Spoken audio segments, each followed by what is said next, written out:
And I guess we're live. So hey everyone, how is it going? And so hi Nick, and how are you today? Hi Jill, nice to meet you. And I'm doing great, thanks. Cool. How are you? Yeah, great, thank you. Thanks for being here with us today. It's a great opportunity for I guess for everyone to learn something about, as we say, European SaaS landscape. Just so before we start, I'm going to give you guys a little small tour of Livestorm. So basically, you can send us messages during the interview using the chat section as you're doing it right now. And you can leave your questions inside the question tab, and we will probably send you some polls throughout the session. There's already some available in the poll section, so you can answer right now. And that's it. So, all right, so let's do this. All right, Nick, so maybe you could just start, by telling us a little bit more about you and about ChartMogul and how everything works there. ChartMogul, yes. So we're a SaaS software business, of course, and we're based in Berlin. Mm-hmm. I'm here in our office in Berlin. Cool. High windows. It's quite normal here. And yeah, we're analytics software. And we specialize in selling to subscription businesses. So, and about half of those are SaaS companies. So we'll calculate stuff like monthly recurring revenue, retention rates, things like this, allow you to do all sorts of analysis on it, trial to paid conversion rates. So you can pipe in data from different places and see, and get answers to questions like, how much MRR came from SEO or content marketing or something like this. And yeah, that's it. We sell to SaaS companies. We also sell to consumer subscription, video on demand, e-commerce, monthly box delivery, stuff like that. We're about 20 people. We have people mostly here in Berlin where we're headquartered, and then we have 3 people in Canada as well.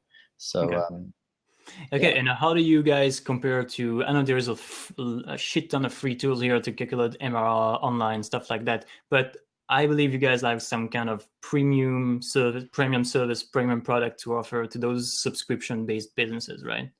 Yeah, I mean, there are probably some free tools around if you just want an MRR reading, but we tried to be more of a complete solution for especially like larger companies that have maybe a bit bigger analytical needs. So we have customers like Pipedrive, Docker, Typeform, Pivotal Tracker, like just and some consumer stuff too. Just trying to think of the ones we can. We have like the British Film Institute and things like this who run their own streaming service. So it's really like, yeah, it's not. We don't do freemium. It starts at $99 and goes up from there per month. And yeah, that's, I guess, that's sort of how we compare. Is we're trying to build like a more. Actually, you told me the first time we talked, you told me that pricing wasn't like you guys thought it, right? There was like this escalating strategy to go from $1 to $99, right? Well, we originally, when we launched, so we launched the product, or we started selling the product in January last year. So this is our 8th quarter in business, and yeah, in our first quarter in business, and at least for the first few months, I can't remember when we phased it out, we had a $12 a year plan, so $1 MRR and $1 a month for very small startups. And this was because before starting this business, I came from Zendesk, who had the same thing, and I thought, well, that's a good idea. There's a few advantages to having an almost free plan, in that you can get lots of customers, lots of feedback. It also kind of like takes away price as a discussion from startups. But unlike the dynamics of ChartMogul and Zendesk as businesses are quite different. Zendesk is customer service software, therefore maybe really universally applicable to pretty much any organization in the world, whereas ours is a bit more specialized for people that want to do kind of deep subscription analytics. So it's a more specialized product. So we found that just charging $12 a year doesn't really work. Therefore, we increased the minimum price, the starting price. We always had pricing that went up, to several $1,000s, depends on the company and the scale of the company. And if it's a big company with tens of thousands or hundreds of thousands of subscribers, of course it's more expensive. But plus it's like a tool that is very related to your core business health. So if you're willing to, I mean, the $99 pretty much reflects the value people are getting from your product in terms of analytics, because if we have an investor, for example, people, those guys will be able to, log into your maybe ChartMogul account and see how is the company doing, stuff like that. So you have like this instant reports that people can get right from ChartMogul, which is pretty cool. All right. And you mentioned you were working at Zendesk at the early days of Zendesk. I believe you were like the 6th employee at Zendesk. Is that correct? Yeah, there's 3 founders, so I was the 9th person on the team in total. Yeah. Oh yeah, sick. Okay, how was it back then? I mean, we know that Zendesk is that big company that made an IPO and stuff. So how was Zendesk at the beginning of Zendesk? I mean, let me think. This is it's like mid 2009. I was working as a product manager in Cambridge, and I purchased Zendesk for our company because we needed something to use. So I was one of the early customers, and that's how I got in contact with those guys. And yeah, I joined right after their Series A round, and most of the company was moving from Copenhagen, Denmark, to the US after their Series A. So I joined around that time and stayed in London and helped set up the team in London and establish things there. So it was exciting. I'd never sold anything really, or maybe I'd sold something on eBay before, but this was like the first time of doing like software sales. I didn't really know what it was. The company I worked for before it was sort of more consumer focused, didn't sell anything. So that was really interesting, like, joining a company that clearly had a lot of momentum. Just kept on growing. I think the timing was really perfect for them to enter the market with the product they did, a really nice, simple product. And it just kept growing. I mean, within a few months I was hiring people, and now suddenly I had to like learn how to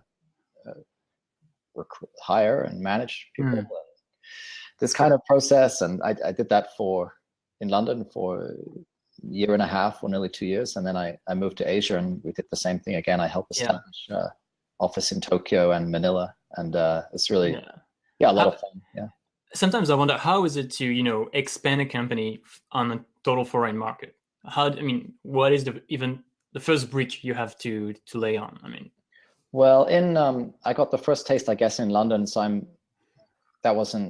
we were covering EMEA region, so Europe, Middle East, Africa, and so the mandate was just keep the current customers happy and try and get more new customers, as best we can. And there was clearly some markets that were in 2009, 2010, 2011 that were really embracing SaaS early on. So these were the UK, the Nordics were really solid. And then it was a little bit tougher to sell into France and Germany and Italy. I ended up hiring a German woman in London who was living in London and things like that to kind of help me there. And then in Asia, Japan was really tough. But I got lucky. I found a really good sort of country manager who's still at Zendesk, still running a Japanese market there. And without him, it would have been really so I guess every time hard to get by there. So especially in Japan, but I guess that every time you want to basically install your business in another country or another specific country, you have to have this country manager guy that really knows the field, how things are done in the specific country in order to expand, I guess, right? Well, in Southeast Asia, where we had a lot of success, we did most things out of Manila. Oh, okay. Now Zendesk has Singapore and Manila. And these are really we call them kind of English-speaking Asian markets. Oh, yeah. Singapore, Hong Kong, Malaysia, Philippines, India.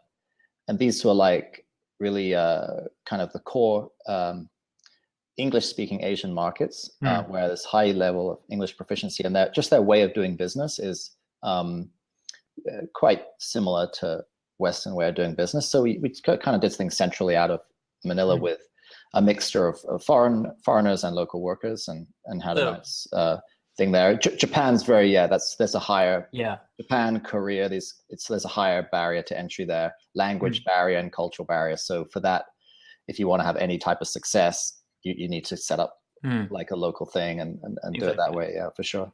And speaking of way of doing things, there is this common denominator between Zendesk and ChartMogul is that it's basically Europe, right? Which is the topic of the day.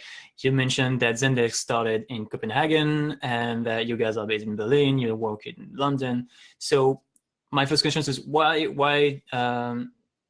is your, like, okay, it's a really broad question, but how do you perceive the SaaS market in Europe in a very general way? I mean, I'm really positive on it. I think it's fantastic. I think it's like the best time to be working. Is this part of the reason you installed ChartMogul in Berlin, or was it a total other reason? There's about five. It's about 5 different reasons. It's a long conversation. Berlin has some really great advantages. So I'm married and my wife's Korean, and we were living in Manila before moving here. And we thought we want to move somewhere to start this business. So we have Korean passport, British passport. They're 2 concerns. You know, US is obviously like the biggest market, but it's also difficult immigration wise.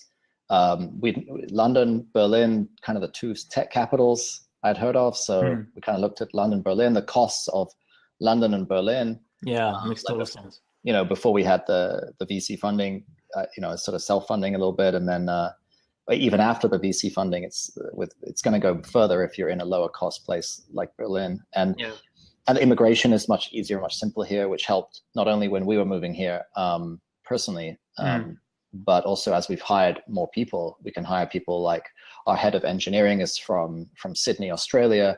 We have engineers from New Zealand, from Brazil, and just different places. It's just the immigration in Germany is really Germany's can be quite bureaucratic, but for immigration, it's pretty streamlined and it's pretty good actually. So, that's cool. But, and is the country itself is, I mean, Berlin has kind of this hype, you know, around startups. Everybody talks about those places in Europe like London, Paris, Berlin for the startup ecosystem.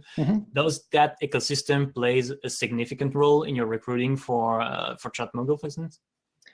Yeah, I mean, there's a talent. I mean, I guess talent is the main part of that. You know, that's the main. Jean-Christophe, he's absolutely right. There's a blog post on the ChartMogul blog. I think it's like the first or second blog post. So if you go to like, if you can find that link, please post it on the chat. Yeah, sure. This post actually gets a decent amount of traffic from Google because people type in Berlin versus London. Oh, really? Startup Berlin versus London, and this my blog post about why we chose Berlin over London ranks quite high on Google. So it gets like, that's cool. It gets there it is. Right. That Thanks, actually gets like people seem to be like searching for these terms, comparing them. I've completely forgotten the train of thought we had.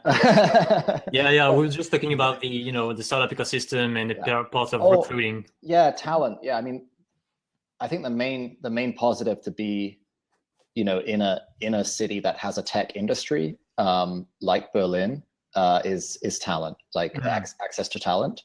I think it probably helps from a getting investment point of view in some way, in terms of like kind of signaling, like if you're talking to international investors and they hear London's, Berlin, Stockholm, Paris, Barcelona, they feel kind of comfortable. Okay, that's like, that's an ecosystem we can trust.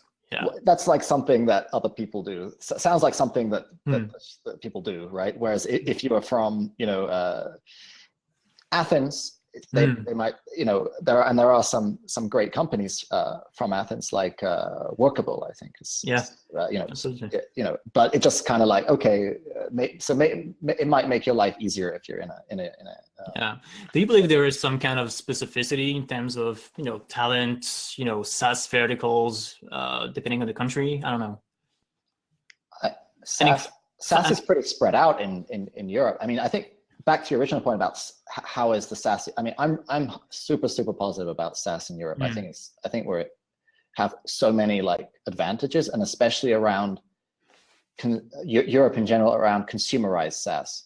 So maybe at the end, you know, if you're building Zora or Workday or one of these like super enterprisey SaaS, then America, US has that advantage there and that track record of doing that. But in terms of like, workable or type form, or these kind of companies are contentful, and there's just there's some base CRM and Pipedrive, like where user experience and design are like super important, and just having a much better product than everyone else is like a huge big deal. Europe has like such a big advantage around like access to talent at a reasonable cost versus the US, and also like just an inherent culture of like just so many design centers around Europe. I mean, you have like, it's true, yeah, totally, Milan, Paris, London. I mean, it's just like I mean, there is a lot of company based in Europe, as you said, that really put a strong focus in design. And I mean, that's part of DNA. For example, we put a strong focus in design. We want, I mean, I don't know if you succeed so far, but, we want to have that focus built in. But one thing that, I mean, is it because we have strong design centers here in Europe, or because we have this kind of complex, because, America has so much successful companies, and we want, to do some prove ourselves some kind of way, and do something better?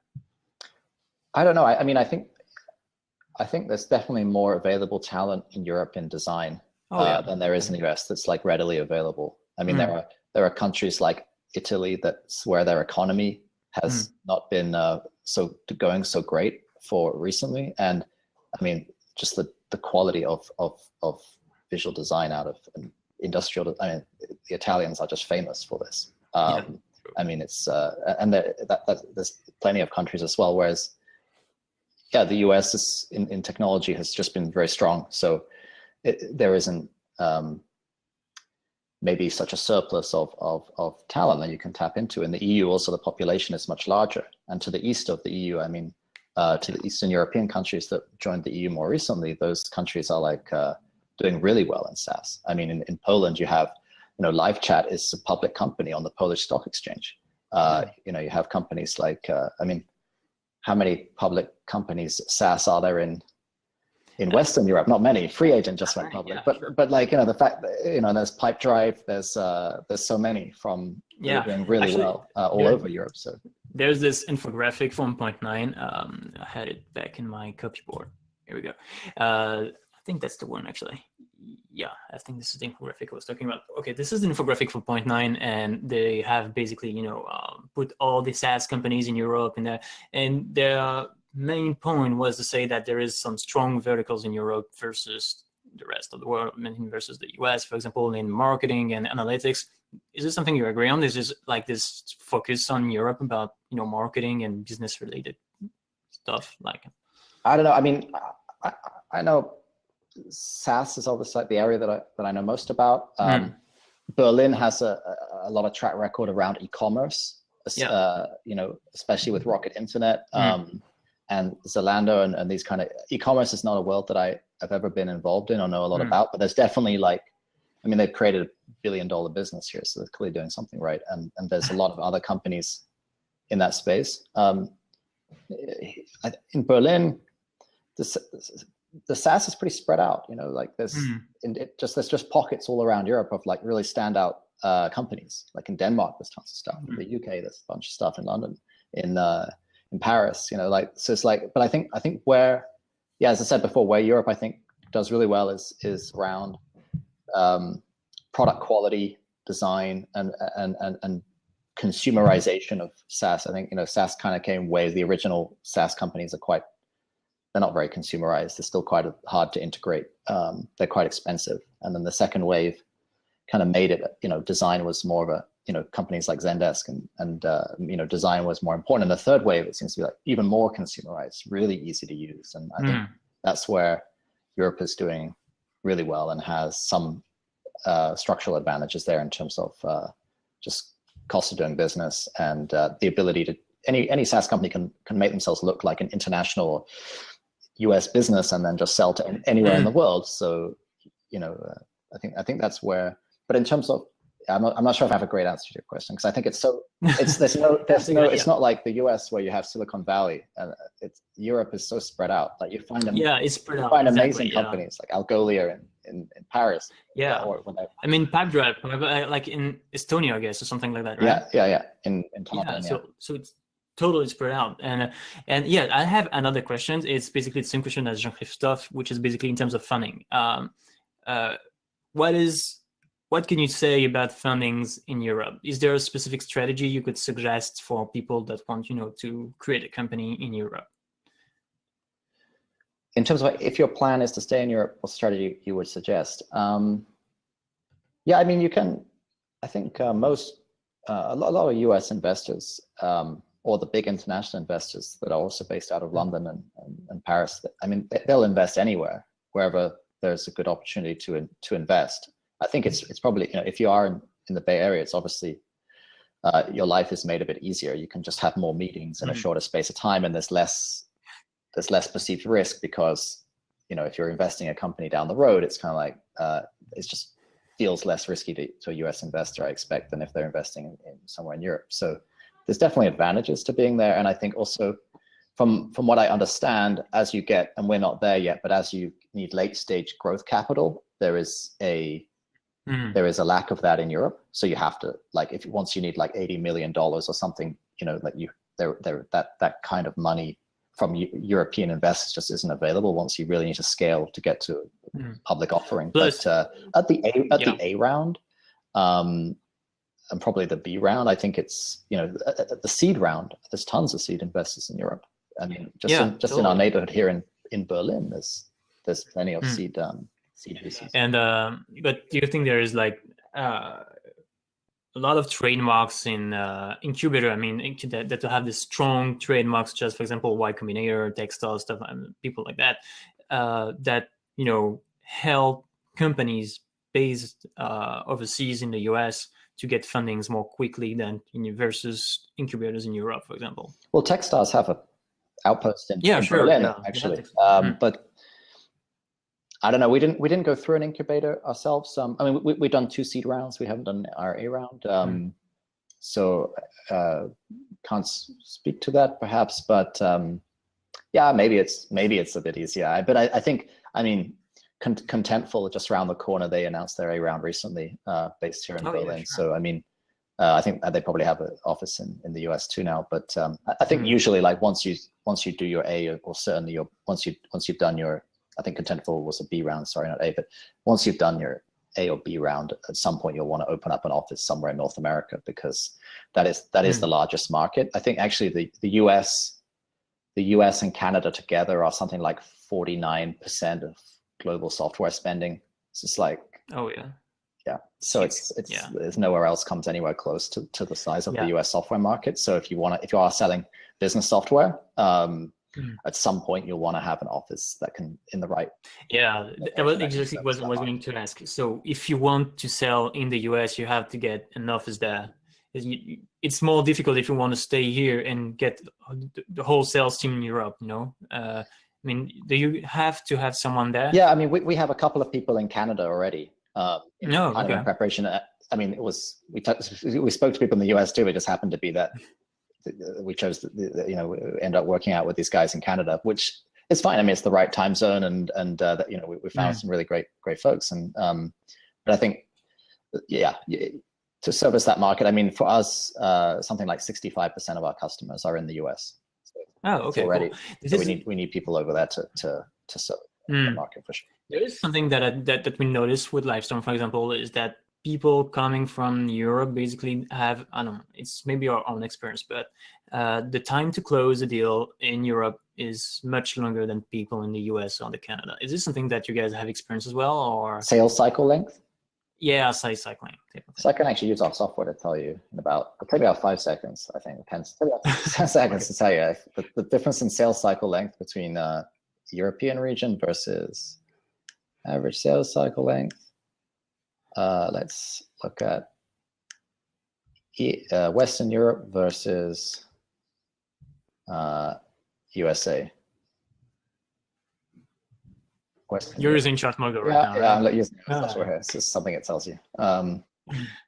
That's usually the same. Actually, Western Europe is on average slightly faster to close a deal by a few days than the US. Really? Yeah. Okay, so I guess it's just us then. And in the month of July, maybe it's because the US is on vacation or something. Europe was a spike of like very slow deals in the US or something. But yeah, no, for us it's very similar. If anything, for us, Europe has been slightly faster, but I don't think that's normal. That I'm surprised by that result, because I would have thought it would be the other way. I would have thought it would be the other way around, honestly, as well. Yeah, normally you would have think, like a US tend to be a bit better at earlier. Americans tend to be better early adopters. It takes a bit longer, a bit more conservative, a bit longer to kind of get there. Exactly. Oh, there is a question here. Any chance you could see the screen? I don't know. It's up to you. I can, but I this is my first time using Livestorm. So I think you can share your screen. You have this window icon next to your webcam icon. You will just have to install an extension and stuff like that. Okay. But you probably won't have to reload your screen. So maybe I'll have to install an extension. The screen icon, install extension. Let's see how. I've been impressed by your software so far, Gilles. So let's see how. Cool. Let's see how good it is. Yeah, let's see how it goes. Get your extension on all your. No, I don't want to do that. Yeah, you're proof testing Livestorm. Okay, I think I installed the extension. Okay, cool, awesome. Now I want to do that. Okay, there we go. That's my screen. Yeah. Okay. How cool is that? And this is the average sales cycle length for ChartMogul customers over the last 365 days. So this is all regions: Western Europe, USA, Western Europe, what it is. And then, as you can see, it jumps between at least about 30 days, all the way up to about 100 days. And recently our average sales cycle has been taking a bit longer because we increased the length of our trial from 2 weeks to 30 days.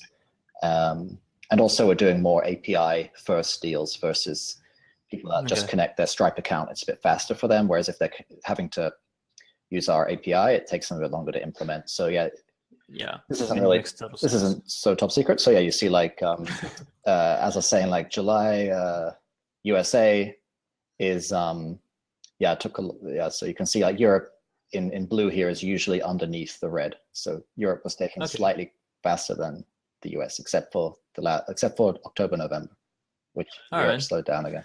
That's interesting. So, so I guess it depends on the business scale. Cool. Okay, I'll stop sharing my screen here. Yeah. You can click. Here we go. Cool. Oh, awesome. That was awesome. Okay.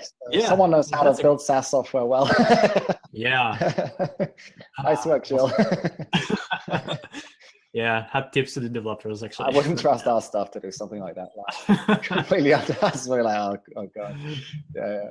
Oh, cool. That's great. And I had another question for you. It's specifically developer based.